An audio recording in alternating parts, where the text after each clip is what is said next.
Good morning, Hey there. Miriam. Hello, good morning. How are you? I'm good. Wait, where are you right now? What city? Chicago. Chicago. All right. Yeah. Very good to meet both of you. And I appreciate your flexibility in getting this all scheduled. No problem. So you have a new album coming out, It's and already out. it's already out. River of Fire. River of Singular. River of Fire. All River. right. Before we begin to talk about that, which of course is a very important part of this conversation, I'd like to get a little bit more information about both of you and your background. And as I usually explain to people, I am a psychologist, so those early years matter in trying to understand how you got to be where you are today. So, if we could just briefly begin by having one of you talk about where you were born, what it was like, and were your parents musically inclined? So, who wants to go first? So, okay, my turn.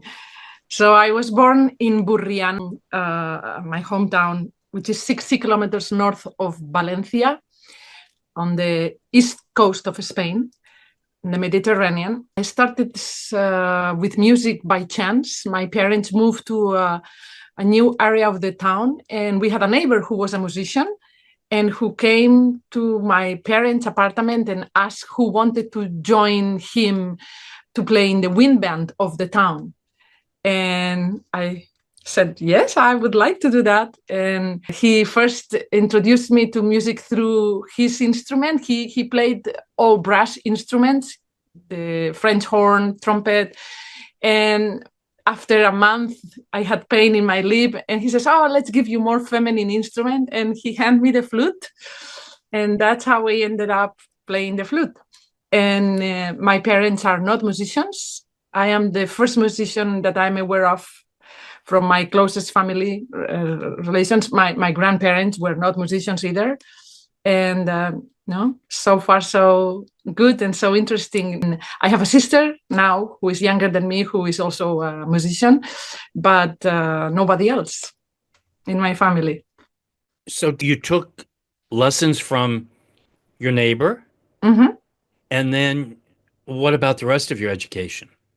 So after I started with him, I continued my education. The first 2 years was a little bit hectic until I found a real flute teacher.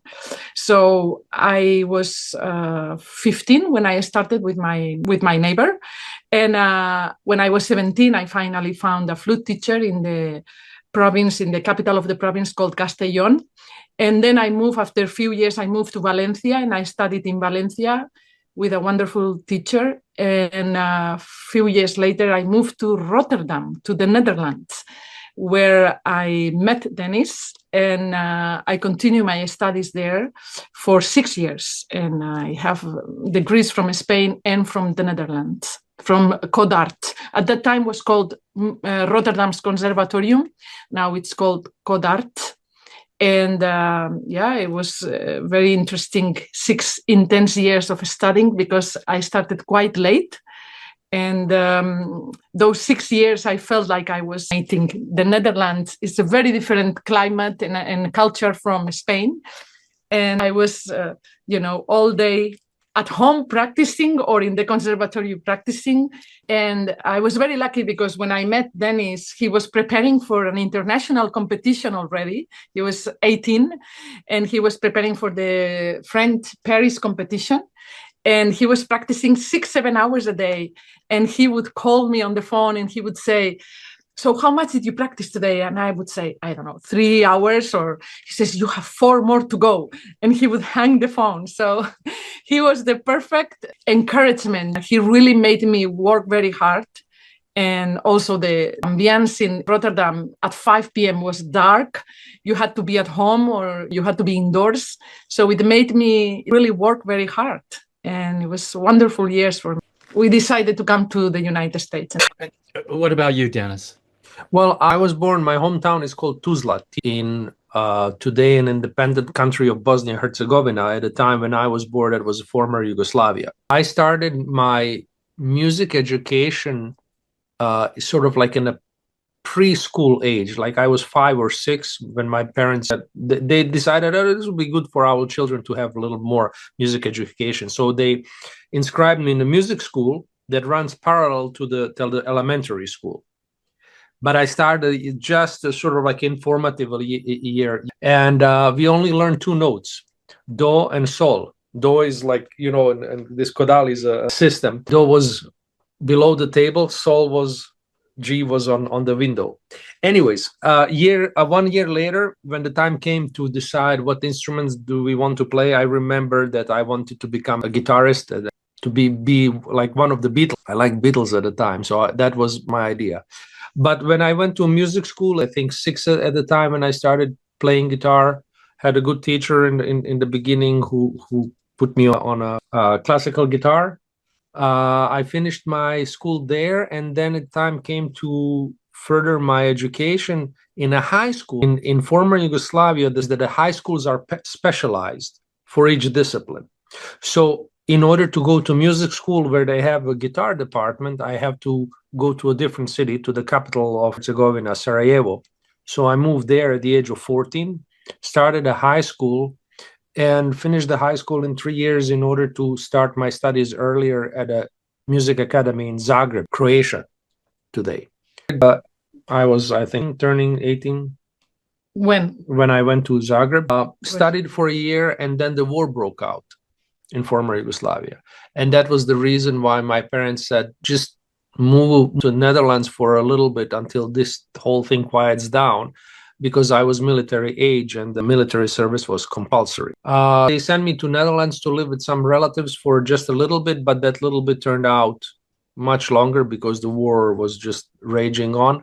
And that's when in the Rotterdam's Conservatory, that's where we met. And 2 years later was when we played our first concert in 1998. Recorded our first album with the Spanish label Opera Tres.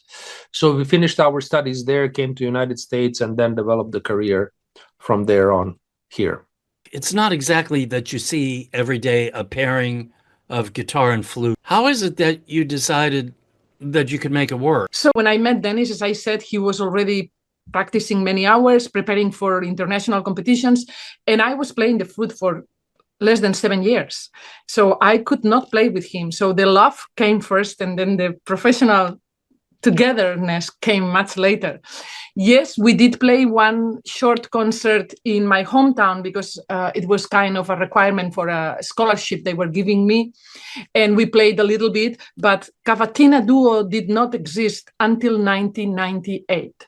So in 1998, we recorded our first CD, and it was released in 99. And then the record company asked us to have a name, and we came out with the Cavatina Duo. And when we released our first CD, we were not even thinking at the time that we were going to do this. We were just, okay, let's release a CD, let's record. And then the reviews came, and we were stunned because the British Flute Society magazine, Pan, and the American Record Guide and Fanfare gave us rave reviews. We were shocked. We were like, oh, okay, if we don't put too much into this, and then that's what they think, okay, maybe we should do a little bit more. Most of our colleagues discouraged us from pursuing this because they said, are you expecting to make a living from playing flute or guitar, for making this duo? So when we came to the United States, one of the first people we met was Sergio Assad. We came to Chicago. We played in one place that was an unusual place for a combination like us to play. It was called the Hot House in Chicago. We played there because a friend of ours who was a jazz guitarist told us, play a little bit and then I'll play after. And I refused to do it for months. And finally we played, and guess who was listening in the audience? Sergio Assad. And he became our dear friend, who we still have incredible good relationship until this day. And he also helped us immensely with the music that he has arranged for us over the years.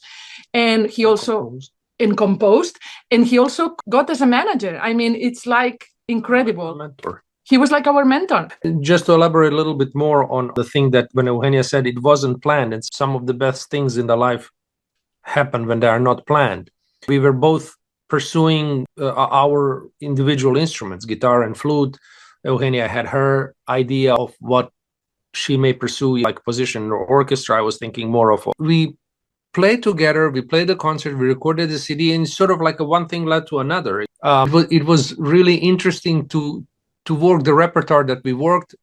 Going back to the first CD, our idea was like, we are going to play only original music. What can we record? And we recorded original music at the time. And one of the pieces that was really like stunning for us was Sonata by Edison Denisov. That prior to that, there was only one recording on an LP, and it was not very readily available. And, you know, you just realize that it worked. We had fun with the concerts, audience responded well, reviews were coming. Then you meet other people, you get some other signs of encouragement, and one thing leads to another. In terms of repertoire, again, going back to Sergio Assad, when I call him more than a friend, a mentor, when he says, explore your roots, find the music in your roots. So we switched to album, to arrangements, and exploring my roots from the Balkan area, then new commissions of music based on music from Spain. And Eugenia wanted to go more into Sephardic music of her country. So again, it was a revolution. It wasn't anything like the time when we started, like, oh, we have this master plan that we're going to do it. We were just doing one thing at a time, and one thing led to another. Have you commissioned a lot of works during the time that you've been together?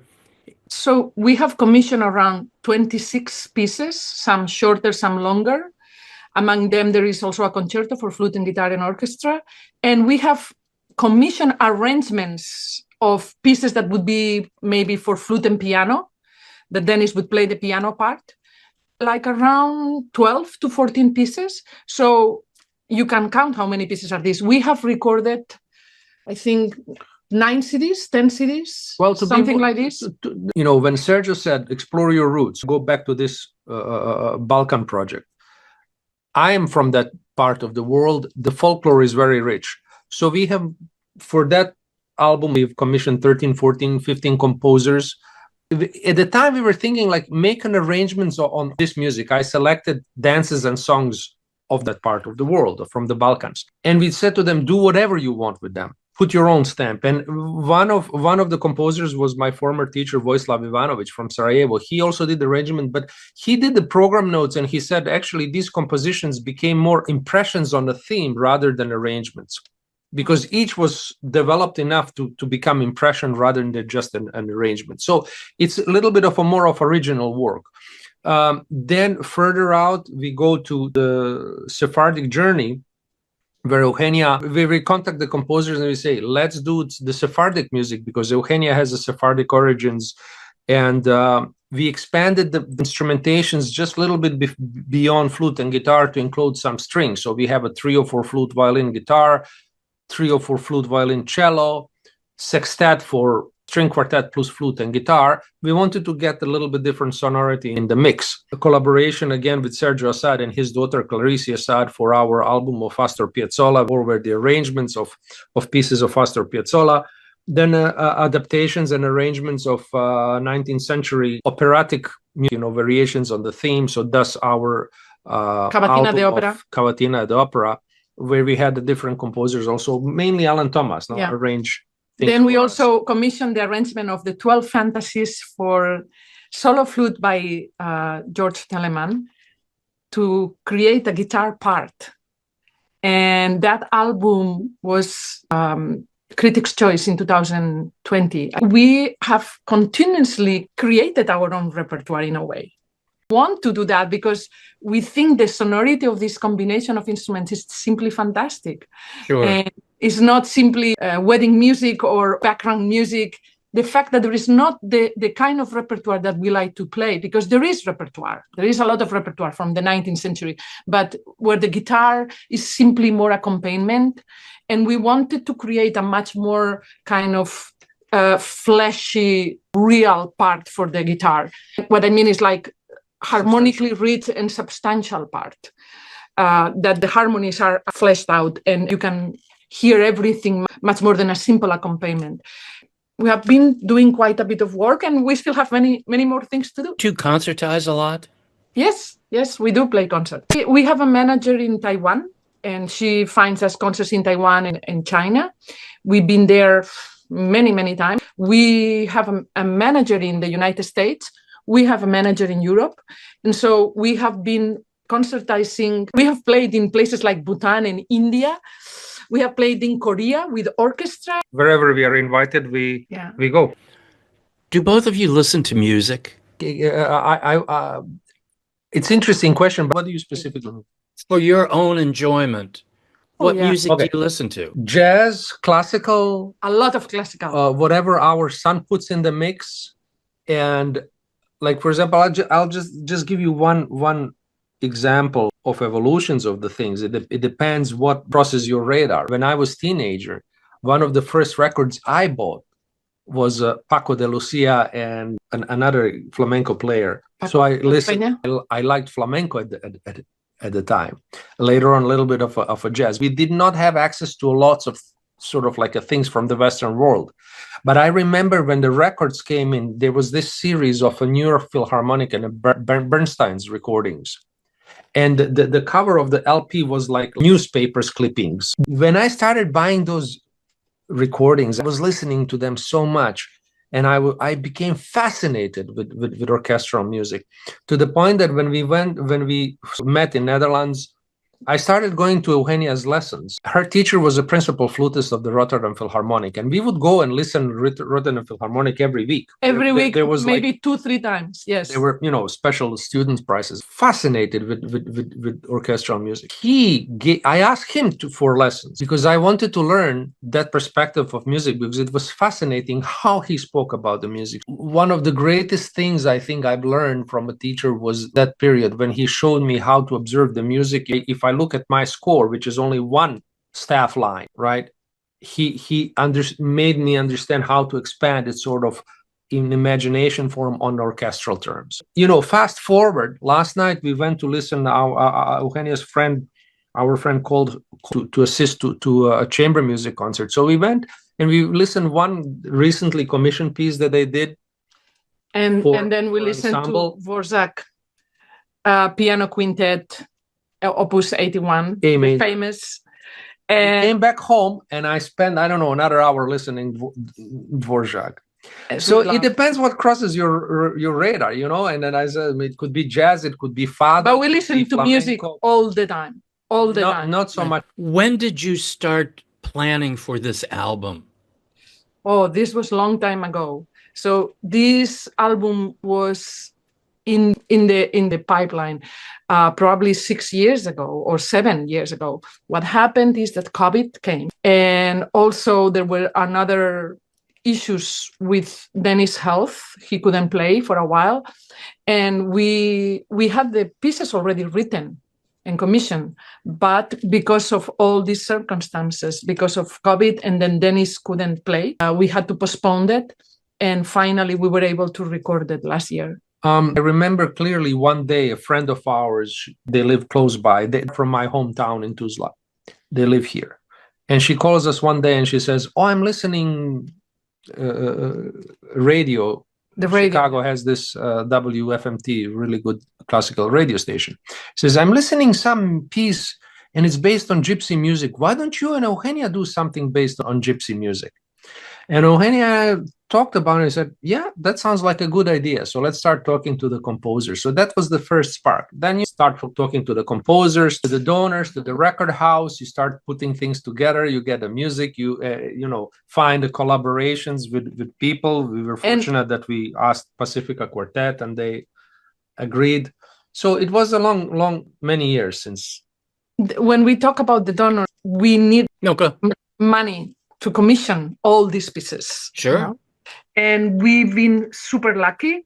We have had few involved in our professional life. They have been very supportive, and we still can count with some of them. So we are very happy about that. So it's about 6 years then? Yeah, since we started, I think 6-7 years, something like that. How did you identify the composers that you commissioned? So some of them we already have worked with, and others we wanted to work with them for a long time, and finally, like Stacy Garrett. We were colleagues while we both worked at Roosevelt University, and that was a long time ago. And I heard her music, and I always liked her music. I like that she has this, I wouldn't say classical, but she has a little bit of neo, it's a little bit, she's very good with melodies. I love her style. And she's very, I think the first time I heard her music was Avalon Quartet playing her music about 15th century books about illuminations.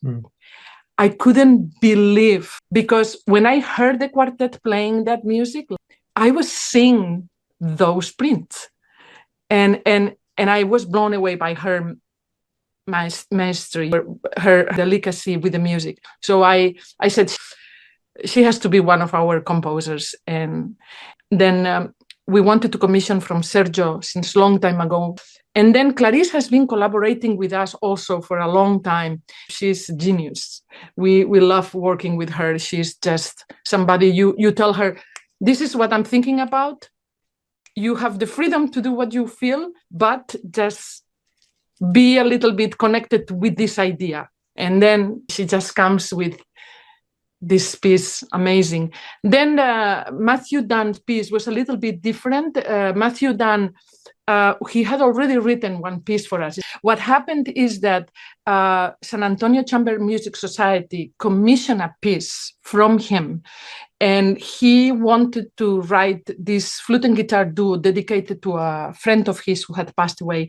And he had us on mind because he had our sound. We played there a long time ago.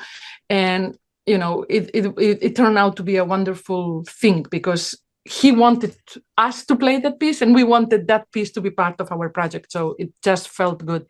The connection there is that he has a jazz background. Yeah. When we explained to him, yes, we would be interested in you writing a piece for us, how can we tie it to gypsy music? So, elements of Django Reinhardt, and then he explored also flamenco a little bit, yes, as well. So it came as a nice connection. And last one was Atanas Urkuzunov. Atanas Urkuzunov is a guitarist from the Balkans he's from Bulgaria. He lives in Paris, and he has a flute and guitar duo with his wife.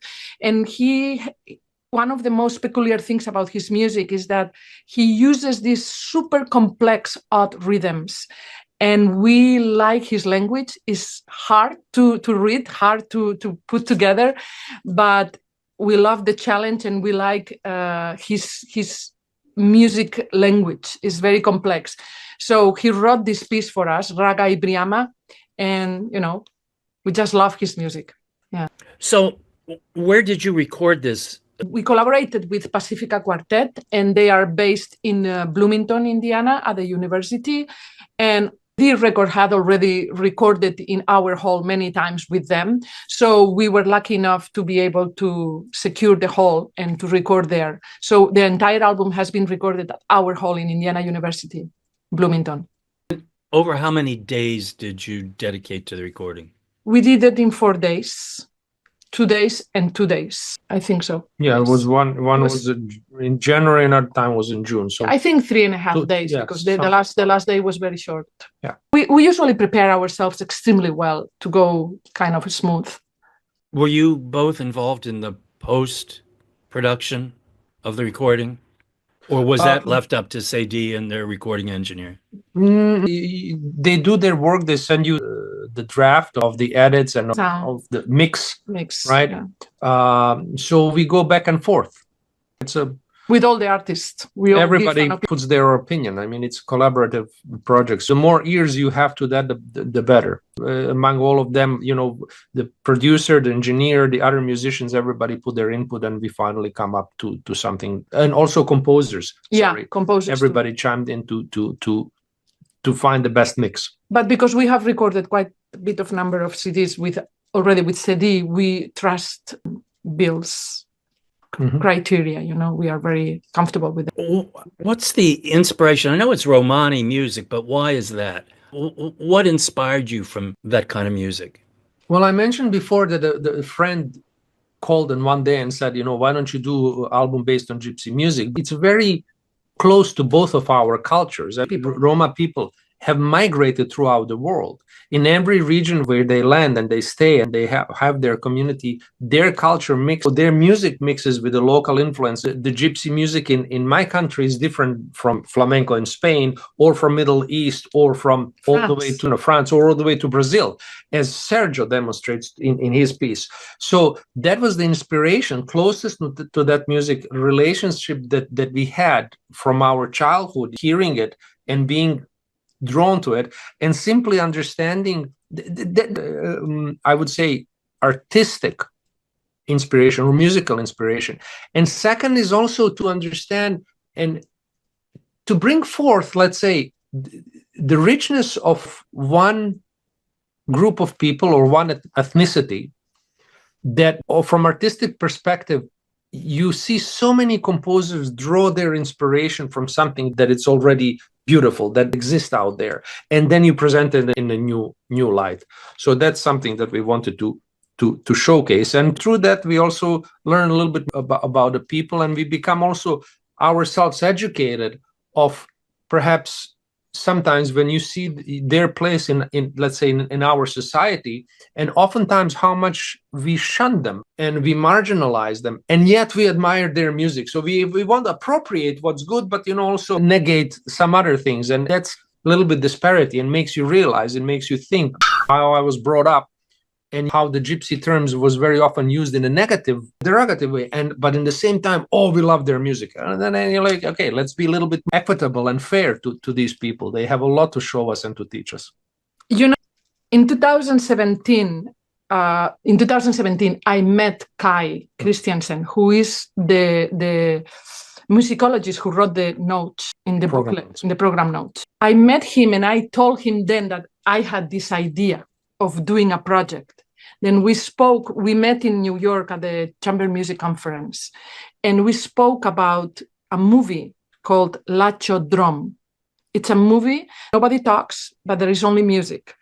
And it's showing a group of Indian people from Rajasthan, Northeast India, traveling through the Silk Road area countries to the Middle East, to Egypt, then up into the Balkans, then through Europe, France and Spain, and they end up in Spain.